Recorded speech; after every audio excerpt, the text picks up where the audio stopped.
नमस्ते दोस्तों, मैं हूं डॉक्टर मृणाल और आज हम बात करने वाले हैं ऐसी एक समस्या के बारे में जो कि आजकल बहुत सारे लोगों को परेशान कर रही है। वो है हाई यूरिक एसिड। तो ये हाई यूरिक एसिड क्यों होता है, ये किसे होता है, हाई यूरिक एसिड से कैसे बचना चाहिए, इसके लक्षण क्या होते हैं और इसका ट्रीटमेंट क्या है, इन सारी बातों के बारे में आज हम विस्तार से जानेंगे। हाई यूरिक एसिड की वजह से आपको बहुत सारी तकलीफ़ें हो सकती है, जैसे कि गठिया, पैरों में दर्द, किडनी प्रॉब्लम और ऐसे ही कई तकलीफ़ें होती है। तो इसलिए ये जानना बहुत ज़रूरी है कि हाई यूरिक एसिड क्या होता है और उसके लक्षण क्या है, क्योंकि बहुत सारे लोगों में लक्षण मिस हो जाते हैं, उनको समझ में नहीं आता कि ये प्रॉब्लम क्यों हो रहा है और उनका हाई यूरिक एसिड अगर फिर बढ़ा रहा तो फिर ऐसे लोगों में परमानेंट डैमेज भी हो सकता है। तो सबसे पहले हम जानते हैं कि हाई यूरिक एसिड मतलब क्या। इसका मतलब है कि हमारे शरीर में यूरिक एसिड नाम का एक पदार्थ है, उसकी लेवल बहुत ज़्यादा बढ़ गई है। तो यूरिक एसिड क्या होता है, ये हमारे शरीर में तैयार होने वाला एक वेस्ट प्रोडक्ट है।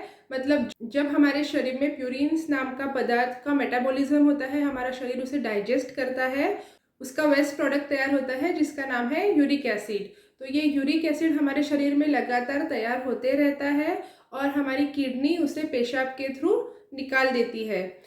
लेकिन जब आप बहुत सारे ऐसे पदार्थ खाते हैं कि जिनमें हाई प्यूरिन्स है, तो आपके शरीर में यूरिक एसिड की लेवल बढ़ सकती है।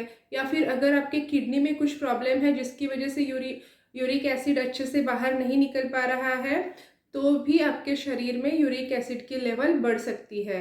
तो ये बढ़ा हुआ यूरिक एसिड क्या करता है, जब आपके शरीर में, आपके खून में यूरिक एसिड बढ़ जाता है तो आपके शरीर में यूरिक एसिड के क्रिस्टल्स तैयार होने लग जाते हैं और फिर ये क्रिस्टल्स जाकर अनेक जगहों पे जमा हो जाते हैं, जैसे कि आपके जोड़ों में जमा हो जाते हैं, ये क्रिस्टल्स आपके किडनी में जमा हो जाते हैं और फिर वो वहाँ पे एक तकलीफ देना शुरू कर देते हैं। यूरिक एसिड जब आपका हाई होता है तो सबसे पहले आपको जो लक्षण आते हैं वो है कि आपके जोड़ों में दर्द शुरू हो जाता है। जैसे कि मैंने बताया कि जोड़ों में वो क्रिस्टल्स, यूरिक एसिड के क्रिस्टल्स जमा हो जाते हैं और वो आपको वो जोड़ों में तकलीफ देना शुरू कर देते हैं।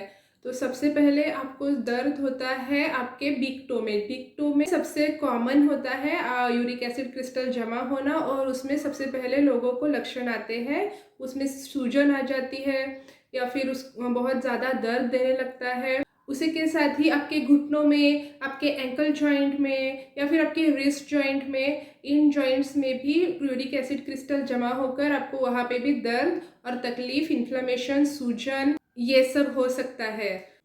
उसके बाद ये यूरिक एसिड के क्रिस्टल आपके किडनी में भी जमा होते हैं और जब ये किडनी में जमा होते हैं तो उसे हम कहते हैं किडनी स्टोन। अगर ये किडनी स्टोन आपकी किडनी में बहुत देर तक रहते हैं, बहुत दिनों तक रहते हैं, तो आपको किडनी का इन्फेक्शन हो सकता है या डायरेक्टली ये आपकी किडनी को डैमेज भी कर सकते हैं। तो इसलिए आपके खून में हाई यूरिक एसिड होना आपके लिए खतरनाक हो सकता है। तो ये तो हो गए यूरिक एसिड बढ़ने के कारण और यूरिक एसिड बढ़ने की वजह से दिखने वाले लक्षण। तो अब हम देखते हैं कि यूरिक एसिड कम करने के लिए क्या उपाय है, क्या ट्रीटमेंट है। अगर आपके शरीर में यूरिक एसिड बढ़ गया है, आपके खून में हाई यूरिक एसिड है, तो आपको दो प्रकार के उपचार होते हैं। एक तो होता है कि आप अपना लाइफस्टाइल चेंज करिए, अपने खाने पानी में चेंज करिए, और दूसरा होता है कि आप डॉक्टर से मेडिसिन लें। तो जैसे कि हमने देखा कि हाई यूरिक एसिड हमारे खाने पीने की आदतों से जुड़ा हुआ है, तो इसलिए अगर आपको यूरिक एसिड कम करना है तो आपको खाने पीने की आदतें भी बदलनी होगी और उसमें कुछ चेंजेस लाने होंगे। तो क्योंकि यूरिक एसिड तैयार होता है प्यूरिन के मेटाबॉलिज्म से, तो आपको ऐसी चीज़ें कम खानी होंगी जिसमें प्यूरिन है। तो प्यूरिन होता है प्रोटीन्स में।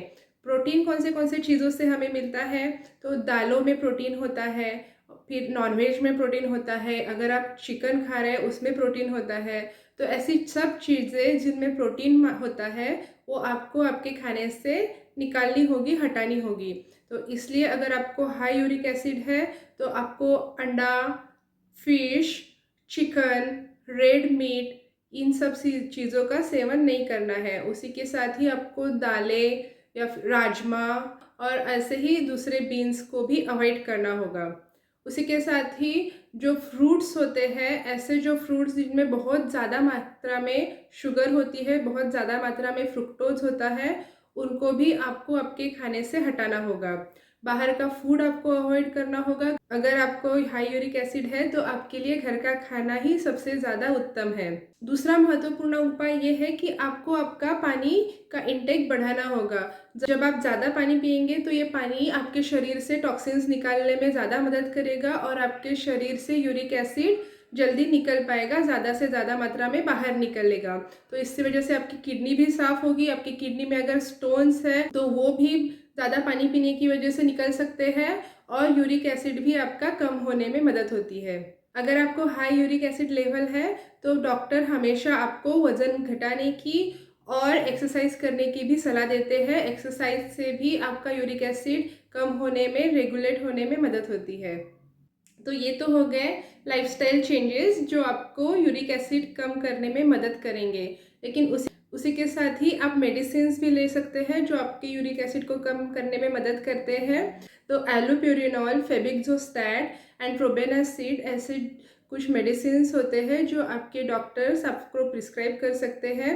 लेकिन ये दवाइयाँ शुरू करने से पहले आपको आपके डॉक्टर से ही लेनी चाहिए। आपके डॉक्टर से सलाह से ही आपको ये दवाइयाँ शुरू करनी चाहिए। ये दवाइयाँ आपके शरीर में यूरिक एसिड ज़्यादा तैयार होने नहीं देती या फिर ये आपके शरीर से यूरिक एसिड को बाहर निकालने में मदद करती है। तो इस तरह ये आपके यूरिक एसिड को कम कर सकती है, लेकिन कोई भी दवाई शुरू करने से पहले अपने डॉक्टर की सलाह ज़रूर लें। तो दोस्तों, मैं आशा करती हूँ कि आपको आज का ये वीडियो यूज़फुल लगा होगा। इसे लाइक कर दीजिए, शेयर करिए। अगर आपके कुछ सवाल है तो आप मुझे कमेंट बॉक्स में पूछ सकते हैं और चैनल को सब्सक्राइब करना बिल्कुल मत भूलिए। मैं आपको मिलती हूँ नेक्स्ट वीडियो में।